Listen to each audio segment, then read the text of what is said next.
Hey guys, welcome to my online C. मेरा नाम है देव्यश। आज के इस वीडियो में हम लोग बात करने वाले हैं how to file the income tax return for the YouTubers, bloggers और द इन्फ्लुएंसर। जी हाँ, तो गाइस जो यूट्यूबर्स है वो एक बहुत ही ज़्यादा ग्रोइंग फील्ड है और काफ़ी ज़्यादा लोग अब इस फील्ड के अंदर फुल टाइम अपने यूट्यूबर्स बन रहे हैं। तो आज के इस वीडियो में मैं बात करने वाला हूँ कि स्टेप बाय स्टेप आपको अपनी इनकम टैक्स रिटर्न किस तरह से यहाँ पे फाइल करनी है। वीडियो को शुरू करने से पहले बताना चाहूँगा, अगर आप एक एक्सपर्ट के थ्रू अपनी रिटर्न फाइल कराना चाहते हैं, लिंक आपको डिस्क्रिप्शन बॉक्स में मिल जाएगी। तो चलिए गाइस वीडियो को करते हैं शुरू।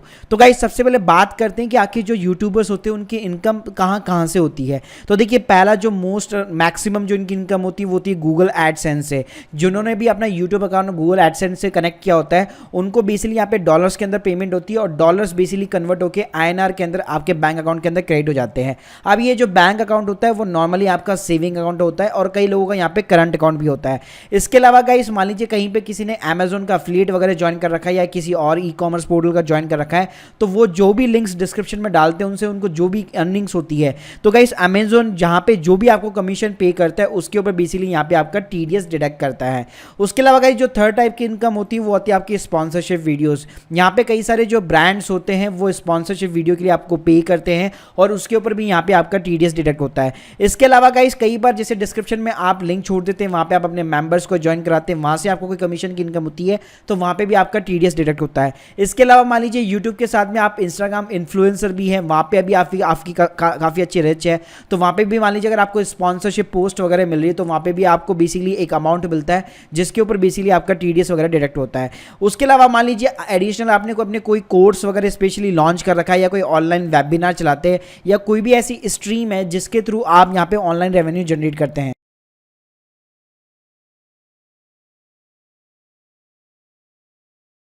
सो गाइस सबसे पहले बात करूंगा कि ITR फाइल करने से पहले आपको क्या स्टेप्स लेने हैं। सबसे पहले क्या करना है, सबसे पहले आपको अपना बैंक स्टेटमेंट निकालना है।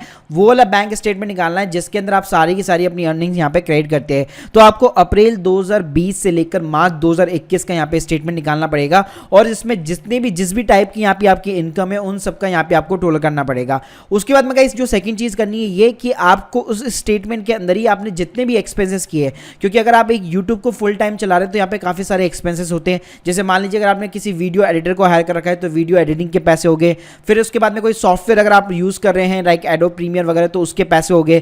ग्राफिक डिजाइनर आपने हायर कर रखा है तो उसके पैसे हो गए। इसके अलावा आप अपनी यूट्यूब बेसिकली वीडियोस के ऊपर एड्स वगैरह खुद भी रन करते हैं गूगल एड्स के थ्रू, तो उसका एक्सपेंडिचर हो गया। उसके अलावा मान लीजिए अगर आपने कोई एम्प्लॉय रखा हुआ है तो उसकी सैलरी हो गई। तो ये जितने भी खर्चे हैं उन सबका टोटल लगा लीजिए। अब गाइस आपकी जो नेट रेवेन्यू है उसमें से एक्सपेंसेस माइनस कर दीजिए, जो आपका नेट यहाँ पे प्रॉफिट बच जाता है। मतलब जिस इंडस्ट्री यूट्यूब इंडस्ट्री में आप जो काम कर रहे हो उसके अंदर आपका यहाँ पे एक नेट प्रॉफिट निकल करके आ जाता है।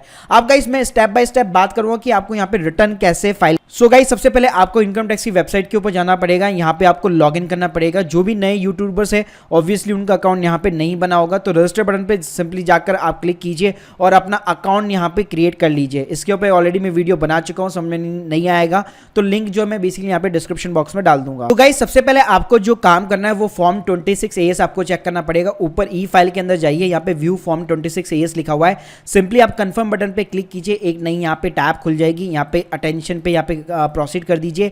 व्यू 26AS फॉर्म पे क्लिक कीजिए। असेसमेंट ईयर आपको यहाँ पे 21 और 22 चूज करना है। सिंपली HTML कीजिए और व्यू एंड डाउनलोड के ऊपर क्लिक कीजिए।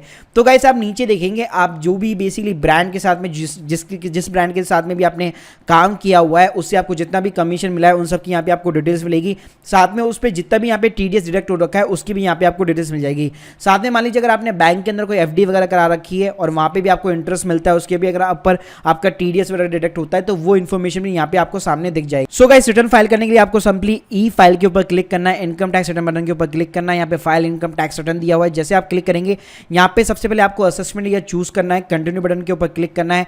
यहाँ पे आपको हमेशा ऑनलाइन मोड को यूज करना है, प्रोसीड बटन के ऊपर क्लिक करना है और स्टार्ट न्यू फाइलिंग के ऊपर हमेशा यहाँ पे क्लिक करना है। उसके बाद में गाइस यहाँ पे सिंपली आपको इंडिविजुअल को जो है यहाँ पे चूज करना पड़ेगा, कंटिन्यू। अब बात आती है यहाँ पे आपको ITR फॉर्म कौन सा भरना है। तो गाइस मैं आप लोगों को रिकमेंड करूंगा हमेशा आपको ITR 4 यहाँ पे भरना चाहिए, जो बेसिकली फ्रीलांसर वगैरह यूज करते हैं और आपका एक यूट्यूब को आप एक अपने छोटे स्मॉल बिजनेस की तरह देखिए, तो उस केस में भी आप यहाँ पे ITR 4 वगैरह अपनी यहाँ पे फिलअप कर सकते हैं। तो गाइस आपको प्रोसेस विद द ITR 4 के ऊपर सिंपली क्लिक करना है, लेट्स गेट स्टार्टेड के ऊपर क्लिक करना है। उसके बाद में आपसे रीजन पूछता है कि आपको यहाँ पे रिटर्न क्यों फाइल करनी है। आपको सिंपली अदर्स को चूज करना है और कंटिन्यू बटन के ऊपर क्लिक करना है। तो उसके बाद में गाइस इस तरह के यहाँ पे आप 6 कॉलम आप देख सकते हैं। इन 6 के 6 कॉलम को आपको यहाँ पे फिल करना पड़ेगा। सबसे पहले चलते हैं पर्सनल इन्फॉर्मेशन की तरफ। सो गाइस ऊपर यहाँ पे बेसिक सी डिटेल्स आती है। आपको यहाँ पे चूज करना है नेचर ऑफ द एम्प्लॉयमेंट, तो आपको सिंपली अदर्स चूज करना है क्योंकि आप सैलरी बेस्ड एम्प्लॉय नहीं है। उसके बाद में नीचे चले जाइए, यहाँ पे are you opting for the new tax regime, इसको नो कर दीजिए। उसके बाद में कोई फाइल ये रिप्रेजेंटेटिव एसएससी फाइल कर रहा है, इसको आप सिंपली नो कर दीजिए। ध्यान रखिएगा आपका यहाँ पे एक बैंक अकाउंट यहाँ पे वैलिडेट होना चाहिए। किस तरह से वैलिडेट होता है इसके ऊपर एक ऑलरेडी सेपरेटेड वीडियो मैं बना चुका हूँ, वीडियो टैब में जाके आप देख सकते हैं। उसके बाद में गाइस सिंपली आपको कंफर्म बटन के ऊपर क्लिक करना है। तो आप देख सकते हैं यहाँ पे पर्सनल इन्फॉर्मेशन अपना कंफर्म हो गया। अब चलते ग्रॉस टोटल इनकम की तरफ। तो गाइस यहाँ पे सबसे पहले कुछ क्वेश्चंस पूछता है, आपको कुछ नहीं करना, सिंपली स्किप द क्वेश्चन के ऊपर क्लिक करना है, यस बटन के ऊपर क्लिक करना है। तो ये सारे क्वेश्चंस आपके यहाँ पे स्किप हो जाने हैं। उसके बाद में गाइस यहाँ पे कई सारे कॉलम्स आते हैं, like income from the salary, income from the house property, income from the business and the profession. तो एज ए यूट्यूबर आपको जो बेसिकली यहाँ पे डालना है वो डालना है इनकम फ्रॉम द बिजनेस और द प्रोफेशन। अगर आप मान लीजिए कहीं पे जॉब भी कर रहे हैं तो आप ये वाला जो ऊपर वाला कॉलम है इनकम फ्रॉम द सैलरी, इसके अंदर आप अपना यहाँ पे डेटा फीड कर सकते हैं। तो अभी हम लोग सिर्फ बिजनेस के ऊपर चलते हैं। यहाँ पे ऐड डिटेल्स के ऊपर आपको सिंपली क्लिक करना है। उसके बाद में गाइस आप यहाँ पे देख सकते हैं, यहाँ पे 3 कॉलम मिलेंगे आपको, एक बिजनेस का मिलेगा, एक प्रोफेशन का मिलेगा, एक गुड्स एंड कैरेज का मिलेगा। तो आप सिंपली बिजनेस वाले को यहाँ पे चूज कर सकते हैं। नेम ऑफ द बिजनेस में आपके जो भी यूट्यूब चैनल का नाम है, या मान लीजिए आपने अगर लीगली यहाँ पे रजिस्टर करा रखा है तो उस नेम ऑफ द बिजनेस में आप वो चीज यहाँ पे डाल सकते हैं। बिजनेस कोड की बात करो तो यहाँ पे एडवर्टीजमेंट का बेसिकली सेक्शन आता है 16006 16006, वो आप डाल सकते हैं। या फिर मान लीजिए आप साथ में कोर्स और बहुत सारी चीजें एक साथ में कर रहे हैं तो यहाँ पे अगर आपको कुछ भी समझ में नहीं आता तो यहाँ पे अदर सर्विसेज का भी ऑप्शन दिया हुआ है। डिस्क्रिप्शन बॉक्स में आप सिंपली डाल सकते हैं कि आपकी इनकम फ्रॉम द कहाँ से हो रही है, जस्ट लाइक गूगल एडसेंस हो रहा है, अफिलिएट हो रही है, कमीशन हो रहा है, किस टाइप की आपकी इनकम हो रही है। उसके बाद में सिंपली आपको ऐड बटन के ऊपर क्लिक करना है, तो इससे आपका जो भी नेम ऑफ द बिजनेस होगा यहाँ पे ऐड हो जाएगा। अब गाइस इंपॉर्टेंट बात आती है, यहाँ पे आपसे पूछता है ग्रॉस टर्नओवर और द ग्रॉस रिजर्व, और नीचे पूछता है प्रेजेंटिव इनकम। अब गाइस जो पहला वाला कॉलम है उसमें पूछता है कि आपके अकाउंट के अंदर यहाँ पे कितना पैसा क्रेडिट होता है, मतलब और टोटल कितनी इनकम आपके अकाउंट में आती है। तो जैसे मैंने स्टार्टिंग के ऑफ द वीडियो में बताया था कि आपको अपना जो बैंक स्टेटमेंट है वो निकालना है। उसके अंदर आपको टोटल मानना पड़ेगा कि जितनी भी आपकी अफिलिएट इनकम है या फिर गूगल एडसेंस इनकम आ रही है, स्पॉन्सरशिप आ रही है, ये सारी की सारी आपकी टोटल कितनी इनकम हो रही है। तो फॉर एन एग्जाम्पल मान लीजिए मैं यहाँ पे लगा लेता हूँ कि यहाँ पे मुझे 10 लाख रुपए की बेसिकली यहाँ पे इनकम हो रही है जो मेरे बैंक अकाउंट अंदर यहाँ पे क्रेडिट होती है। उसके बाद में आता है प्रेजेंटिव इनकम। तो गाइस अगर आपके बैंक अकाउंट के अंदर ये चीज बेसिकली क्रेडिट हो रही है तो आपको यहाँ पे मिनिमम 6% बेसिकली यहाँ पे प्रॉफिट दिखाना पड़ता है। तो मैंने आपको पहले स्टार्टिंग के वीडियो में बताया था कि आपको ये भी कैलकुलेट करना पड़ेगा कि आपके खर्चे कितने हो रहे हैं और आपको एक नेट प्रॉफिट कैलकुलेट करना पड़ेगा। फॉर एन एग्जाम्पल मेरे केस में मैंने लगा लिया कि 4 लाख रुपए का मेरा मोटा मोटा खर्चा है और 6 लाख रुपए मेरे पास में यहाँ पे नेट प्रॉफिट बेसिकली यहाँ पे बचता है। तो गाइस सिंपली यहाँ पे मैं 6 लाख रुपीज का मतलब 60% में यहाँ पे अपना नेट प्रॉफिट यहाँ पे दिखा दूंगा, तो ये 6 लाख रुपए मेरी यहाँ पे इनकम आ जाती है। तो उसके बाद में गाइस सिंपली मेरे को ऐड बटन के ऊपर क्लिक करना है। तो आप देख सकते हैं guys income from the business and profession का ये सेक्शन 44AD के अंदर ये आपकी बेसिकली नेट प्रॉफिट मतलब नेट आपकी जो इनकम है वो यहाँ पे 6 लाख रुपए आ चुकी है। आप उसके बाद में मान लीजिए अगर आपकी कोई एफडी वगैरह है तो आप income from the other sources इस कॉलम के अंदर यहाँ पे डाल सकते हैं। अगर ऐसा कुछ भी नहीं है तो वहां पे स्किप कर दीजिए, कोई भी दिक्कत वाली बात नहीं है। उसके बाद में गाइस सिंपली कंफर्म बटन के ऊपर क्लिक कीजिए। अब गाइस जो थर्ड कॉलम आता है वो आता है डिस्क्लोजर एंड एग्जेम्प्ट इनकम। तो यहाँ पे आपको बेसिकली कुछ फाइनेंशियल पर्टिकुलर्स भरने पड़ते हैं। तो ये देखिए financial particular of the business, यहाँ पे सिंपली आपको ऐड डिटेल्स के ऊपर क्लिक करना है। तो यहाँ पे कई सारी चीजें पूछता है लेकिन आपको सिर्फ वही बननी है जिसके आगे स्टार मार्क मतलब मैंडेटरी लगा हुआ है। तो सन्ड्री क्रेडिटर्स आप यहाँ पे 0 कर सकते हैं। क्रेडिटर्स का मतलब है आपको किसी को पैसे देने हैं। उसके बाद में जो इन्वेंट्रीज है आप कोई भी इन्वेंट्रीज यहाँ पे मेंटेन नहीं करते, आप 0 कर सकते हैं। सन्ड्री क्रेडिटर्स का मतलब है मान लीजिए अगर आपसे कहीं पे पैसे उधार चल रहे हैं, मतलब आपको भी पैसे मिलने बाकी है तो वो अमाउंट यहाँ पे आप डाल सकते हैं। अगर ऐसा कुछ भी नहीं तो 0 कर सकते हैं। कैश इन हैंड का मतलब है कि अभी राइट नाउ आपके यहाँ पे 31 मार्च मतलब 2021 को आपके कैश इन हैंड कितना बैलेंस था। तो मान लीजिए अगर आपके पास में 20,000 रुपए कैश इन हैंड था या बैंक बैलेंस में मान लीजिए 50,000 रुपए था, तो इस तरह से आप यहाँ पे डेटा फीड कर सकते हैं और सिंपली ऐड बटन के ऊपर यहाँ पे क्लिक कर सकते हैं। तो गाइस आप देख सकते हैं यहाँ पे मेरी चीजें यहाँ पे डिटेल्स फिलअप हो चुकी है। उसके बाद में नीचे जाइए और कंफर्म बटन के ऊपर यहाँ पे सिंपली क्लिक कर दीजिए। तो ये देखिए तीनों कॉलम यहाँ पे मेरे फिलअप हो चुके हैं। अब आती है डिडक्शंस की बात। डिडक्शंस में गाइस क्या होता है, मान लीजिए अगर आपने कोई LIC ले रखी है, इंश्योरेंस ले रखा है, टर्म प्लान ले रखा है, हेल्थ इंश्योरेंस ले रखा है, अगर आपके बच्चों की फीस है तो उन सभी के ऊपर यहाँ पे आपको बेसिकली डिडक्शन मिल जाता है। तो ओवरऑल अगर मैं एक यूट्यूबर की बात करूँ तो उसकी नॉर्मली यहाँ पे 80C के अंदर बेसिकली डिडक्शन होती है। तो आपको 80C वाले कॉलम के अंदर जाना है। मान लीजिए अगर आपने कोई LIC इंश्योरेंस आपका जो भी प्रीमियम जाता है पूरे साल भर के अंदर वो आपको टोटल ऐड करके वो अमाउंट बेसिकली यहाँ पे इंसर्ट करना पड़ेगा।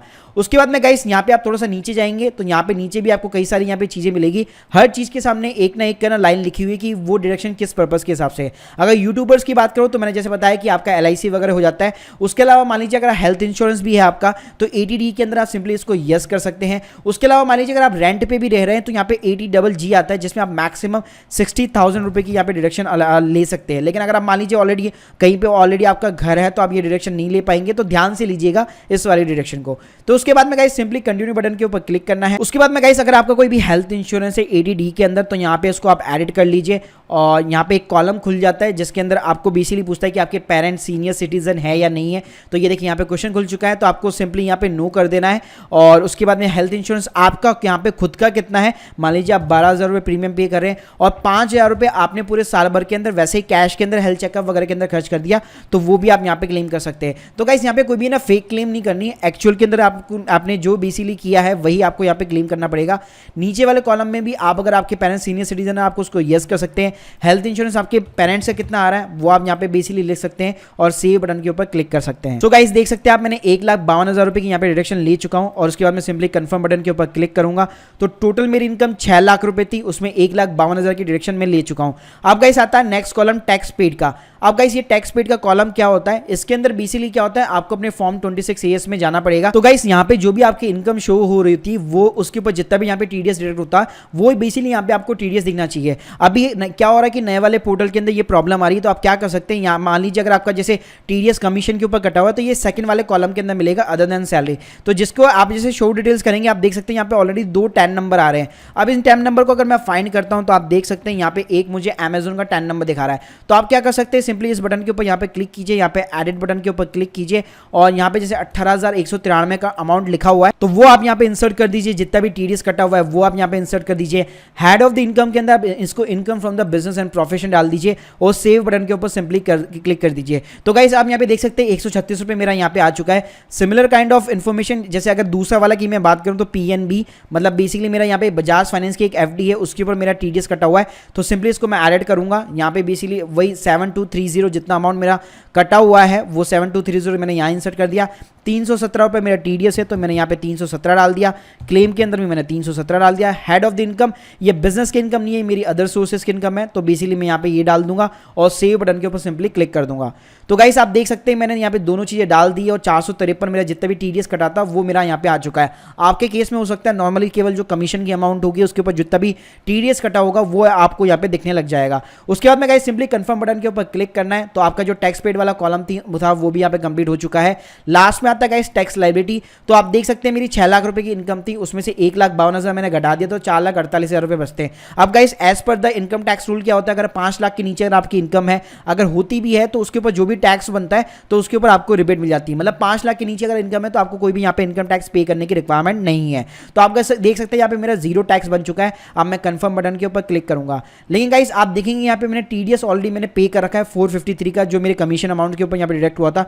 तो गाइस जैसे मैं प्रोसीड करूंगा तो ये ऑटोमेटिकली मुझे दिखाएगा कि आपको जो 453 जो अमाउंट है 450 जो अप्रॉक्स अमाउंट है वो यहाँ पे आपको रिफंड हो जाएगा आपके बैंक अकाउंट के अंदर। उसके बाद में गाइस सिंपली प्रीव्यू रिटर्न के ऊपर आपको सिंपली क्लिक करना है। यहाँ पे आपको बेसिकली कंफर्म करना है, नीचे जाइए प्रोसीड टू प्रीव्यू के ऊपर क्लिक कीजिए। उसके बाद में गाइस ये ऑफिशियल पूरा का पूरा यहाँ पे फॉर्म आ जाता है, आपको प्रोसीड टू वैलिडेशन के ऊपर क्लिक करना है। तो उसके बाद में गाइस अगर मान लीजिए कोई एरर वगैरह रह जाता है तो यहाँ पे ऑटोमेटिक बता देता है। देखिए यहाँ पे कोई भी एरर नहीं है। प्रोसीड टू वेरिफिकेशन के ऊपर क्लिक कीजिए। उसके बाद में आपसे यहाँ पे 3 ऑप्शन पूछा जाता है वेरीफाई करने की, रिटर्न आपको किस तरह से वेरीफाई करनी है। तो इसके ऊपर मैं एक सेपरेटली ऑलरेडी वीडियो बना चुका हूँ, लिंक आपको डिस्क्रिप्शन बॉक्स में दे दूंगा, तो इसके आगे के स्टेप आप वहां पे जाकर देख सकते हैं। तो गाइस ये मैंने आपको एक पूरा प्रोसेस बता दिया कि इनकम टैक्स रिटर्न किस तरह से आपको फाइल करनी है as a YouTuber, as a influencer. So guys hope you like this video, please subscribe our channel. अगर आपके कोई भी डाउट्स है कमेंट सेक्शन के अंदर जरूर मेंशन कीजिए। Thank you guys, thank you very much.